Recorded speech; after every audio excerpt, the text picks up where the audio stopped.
Actualité sportive à présent, le Tour international du Faso. La 7e étape a été disputée ce jour 30 octobre entre Guiba et Garango sur une distance de 71,65 km bouclée en 1h30 avec une vitesse moyenne record de 47,245 km/h. Cette étape a été remportée par le coureur burkinabé Mamadi Ilboudo. Pas donc d'incidence sur le classement général. Les talons cyclistes Paul Domo conserve le maillot jaune. Le résumé avec Alain Didier Compaoré. 47,246 km/h, c'est la vitesse moyenne record enregistrée à cette 7e étape du Tour international du Faso. Une étape remportée par Mamadi Ilboudo en 1h30 58 secondes.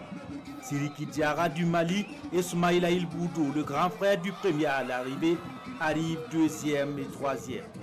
L'étape Guiba-Garango, longue de 71 km 630, est la plus petite distance du circuit du Tour. En plus, la route est bien praticable. À l'exception de la chaleur, toutes les conditions sont réunies pour une bonne course. Le départ lui est fait à 10h00 devant l'hôtel de ville de Guiba. Il se lance donc à une vitesse infernale. Sur l'étape, un seul point chaud au kilomètre 44,200. À Guiba, le peloton est groupé et file à vive allure. Malheur donc aux cyclistes boiteux. Juste avant le sprint intermédiaire à Niago, on annonce une chute impliquant des coureurs maliens, nigériens, togolais, camerounais et béninois. C'est alors que Timmy Debose, encore lui, rafle en premier le bonus du point chaud devant Ashraf et Dormi 2e et Soumaïla Ilboudo 3e.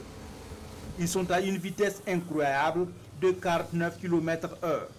À 15 km de Garango, 8 coureurs ont une avance de 25 secondes sur le groupe maillot jaune, puis 37 à 10 km et enfin 45 secondes à 5 km de l'arrivée. Ce sont d'ailleurs ces derniers qui vont se disputer le sprint final. Mamadi Ilboudo va coiffer sur la ligne le Malien Siriki Diarra et son grand frère Soumaïla Ilboudo sur une vitesse jamais réalisée sur ce 36e tour de 47,246 km/h. Paul Domon, qui est dans la gestion de son avance, reste à 21 secondes de son dauphin, le Marocain El Alouane Idriss. Il a également la mémise sur le maillot vert par points, tout comme Timmy Debose sur le maillot rouge des points chauds. Ce vendredi 31 octobre, sur le compte de la 8e étape, longue de 75 km 500, la caravane quittera Tinkodougou pour Zorgo.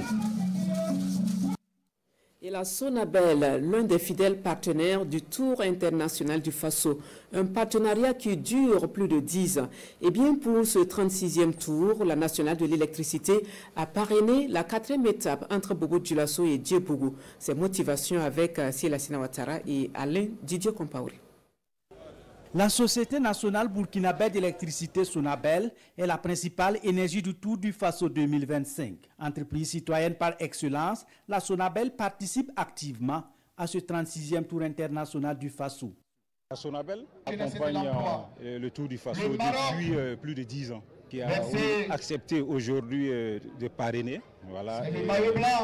cette quatrième étape-là. L'apport de la Sonabel, disons, c'est une décision politique, c'est pour accompagner en général le sport. Une occasion pour la nationale d'électricité de proposer ses nouveaux produits aux clients. En plus de l'énergie, alors on arrive à faciliter nos abonnés dans le cadre de paiement de leurs factures. Le e-guichet, qui est un nouveau produit, le tout nouveau bébé de la Sonabel. Vous pouvez faire des demandes d'abonnement, vous pouvez envoyer vos index, vous pouvez même, au-delà de cela, déclarer des fraudes. Il y a aussi le call center, qui est un produit de la Sonabel, où on peut le définir comme un service d'assistance, le 91 0030, pour permettre de déclarer leur panne. Il y a aussi le compteur Cash Power, qu'on sensibilise les gens d'utiliser le compteur Cash Power qui permet d'utiliser efficacement votre énergie. Donc tout ça, ce sont des produits de la Sonabel qui sont déjà opérationnels.